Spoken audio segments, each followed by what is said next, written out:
Did you know that Bickertonites don't believe in the Trinity? Welcome to Gospel Tangents, the best source for Mormon history, science, and theology, and first daily Mormon history podcast. I'm Rick Bennett. In our next conversation with Josh Gehly, he's an evangelist in the Church of Jesus Christ based in Monongahela, Pennsylvania. He's also the author of Witnessing Miracles, Historical Evidence for the Book of Mormon and the Resurrection. So we're going to talk in our next conversation about the first vision and the Godhead. Now, it's interesting because they don't believe in the Trinity or the Godhead, so we'll find out a little bit more about that in our next conversation as we dive into the first vision and how important it is in their church. So check out our conversation. All right, so just to finish up, then, it sounds like you've got a president. Mm-hmm. He's got two counselors. Yes. Those three are included with 9 other apostles. Correct. Then you have a single quorum of 70, and your mission, or you're responsible mainly for missionary work and to administering to small branches throughout Exactly. the world. Just like Matthew 10, the Lord calls 12, and they are the apostles. We look at Luke chapter 10, the Lord calls 70, and we believe they are the evangelists. That's our extrapolation and interpretation of that scripture. So that's kind of our source text for it. And where we go. So yeah, we have a quorum of 70 and evangelists, quorum of 70 evangelists. Okay. Mm-hmm. And then in the LDS church, we have multiple quorums of 70. We haven't talked about the Doctrine and Covenants. In the Doctrine and Covenants, it says we can have 7 quorums of 70. And I know that William Bickerton especially was a big proponent of Joseph Smith's revelation on the Civil War. Right. And you'll find that around our branches. Kind of liked baptism for the dead, but that kind of died out as well. Yeah, hard to track that really. We talked to Daniel Stone about that.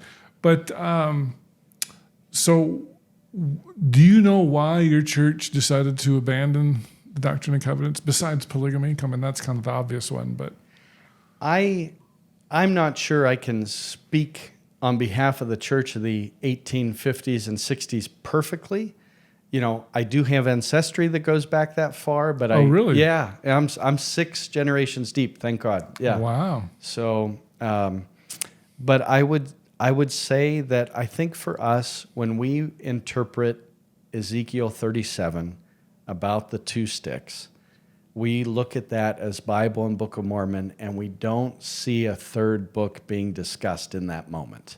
And so there's a lot of good revelations that are from that time period. You know, there's revelations about the 3 and 8 witnesses. I would obviously accept that, as being from the Lord. But our church does not canonize any of that. We don't regard them necessarily or have any authoritative stance or position on one versus the other. But for us, when we read Ezekiel 37, we read about 2 books becoming one in God's hand, 2 sticks becoming one in God's hand for the redemption of Israel and the glory of the latter-day work. And that's what we believe we have in the Bible, Book of Mormon, and that's why we're a 2-book church. We look forward to records to come. The Book of Mormon obviously talks about the brass plates never dimming. The Book of Mormon talks about the sealed portion and the revelation of the gift of the brother of Jared. So through the Word of God, we have prophetic promise of more to come, but I don't read anywhere in the Book of Mormon that says, and there will be a book that comes from the Gentiles or comes from from this rest. I don't read that necessarily. Okay. Yeah. And then, so I guess we need to go into Pearl of Great Price. You guys have never accepted Book of Abraham or Books of Moses or anything like that, or even the inspired version of the Bible. Correct. Yeah, we don't. Even though that was Rigdon and Joseph Smith's project together. I mean, in tandem, they did the bulk of that work, but we don't accept that or use it. Okay. So in the Pearl of Great Price, we have, of course, the Joseph's 1838 account of the first vision. Do you guys talk about the first vision very much or not really? We do. We do. It's a wonderful vision, beautiful, and it is used around the church. I love using the earliest one. I often use the 1832 version. Oh yeah, Oh, really? Yeah, I love that version. But it's not canonized or anything. No, it's not canon. But do I believe it happened? No. Yeah, I do. And Okay. And I'm good with the 1838 version and the 1832 version. It's not one or the other to me, but I love the 1830. I love the personal revelation of Christ and Joseph Smith seeking forgiveness of sin and how the Lord gave him that experience. I'm drawn to it. I love it. Okay. So that just popped into my head because there are people who argue, as a missionary, we would often point to the 1838 account, which is in our Pearl of Great Price, where God and Jesus, two separate personages, appear to Joseph. The 1832 account, it sounds like it was just one personage. Yeah. And there are those who will argue that the later evolution of Godhead. I guess you guys would be more Trinitarians. Is that right? We are not Trinitarian as a church. Okay, that's interesting. But we believe in a very simple form of Godhead that is God the Father, His Son Jesus Christ, and the Holy Spirit. But we would be closer, and this is what I'm going to say is Josh Gehly's opinion and interpretation this is of not our belief. An official representative of the church. Yeah, I know I'm here, and I know I'm representing the church, but to me, the way I interpret our faith and doctrine, which is very simply written, okay? Do we have Trinitarians that are in our church? Yes, I know them. Okay. Are they welcome in my pews? Yes, absolutely. It's okay. God is pretty darn big. And one day we're going to experience him. And however we've tried to define him in words, in a few sentences, it's going to fail and fall short. And we are going to realize the weight of eternal glory, as C.S. Lewis would have described it, the beyond expression. So with that said, I interpret us as being much more binitarian. Okay. So we believe in God the Father being a personage of glory. That's a direct quote from our faith and doctrine. By the way, the early lectures of faith would look very similar. Okay, so there's that used to be canonized in our church, but we got rid of it. Okay, well, here I am bringing out something that was never canon and saying, hey, we're pretty close. Some of the early writings on Alvar Cowdery, too, on the Articles of Faith, like the first version that was never actually even ever canonized, even by the early church. When we read that, I'm like, yeah, I believe that. That's what I believe, So our view of Godhead very closely resembles the early Christian church before the creeds came in and before a lot of those later things were added. And so it's a view of God the Father being a personage of glory, Jesus Christ being the express image of the Father and being a obviously resurrected personage of glory. Okay. What connects the two? The Holy Ghost? Amen. Okay. And the Holy Ghost I think it's 2 Corinthians. I always mix this up, Rick. You're killing me. It's either 2 Corinthians 2:16 or 1 Corinthians 2:16. Paul goes on this expose of the Holy Ghost for like 8 or 10 verses. And at the end he says, we have the mind of Christ. That's what connects the Godhead. The Holy Spirit is what makes him omnipresent. What makes him, omnipotent. What makes him everywhere across all time. Okay, and it's what connects the Father and the Son through a common mind, through the Holy Spirit, and that's the gift that gets given unto us through the laying on of hands, and that's how Paul describes it. And so we cleave to that and say, yea and amen. Okay. So that is a little distinction from Trinitarian traditional views, which would say the Holy Spirit is a personage. We would not say that because, frankly, it's not biblical, although it can appear in any form. So. Okay, so is this the official church position or is this the Josh Gehly position? This is the Josh Gehly. You're getting the Josh Gehly. If you want the official church position, we have a very small article of faith that says we believe in God the Father and the Son, Jesus Christ, and the Holy Spirit, and these three are the great and matchless power that rules all things, and there's a lot of ways you can fully break that down. Okay, so a church member could be Trinitarian, a church member could be Binitarian. Yeah. And a binitarian, just to make sure, you're saying that God and Jesus are separate beings. Correct. And the Holy Ghost ties them together. Exactly right. Okay. So you don't really have an official position on Trinity versus Godhead, I guess. Well, as a church, we don't accept the Trinity. You don't accept the Trinity? Yeah, we don't. As a church, we do not accept the Trinity. These are little words that get used. Well, it sounds like the church is binitarian, but you're saying that's not true either? Well, we don't. Our faith doesn't define it that tightly. Narrowly, that tightly. Okay, so that's where I think this is where I read our faith and doctrine and I go, yeah, that looks real binitarian to me. If I was to make it a one-word statement. Okay. But we really don't have an official one-word statement on it. So you're fine with the 1838 account where God and Jesus are basically, our artwork is like they're standing side by side above Joseph's head. You'd be totally fine with that. Totally fine. Yeah, totally that's fine. Well, Stephen looks into heaven.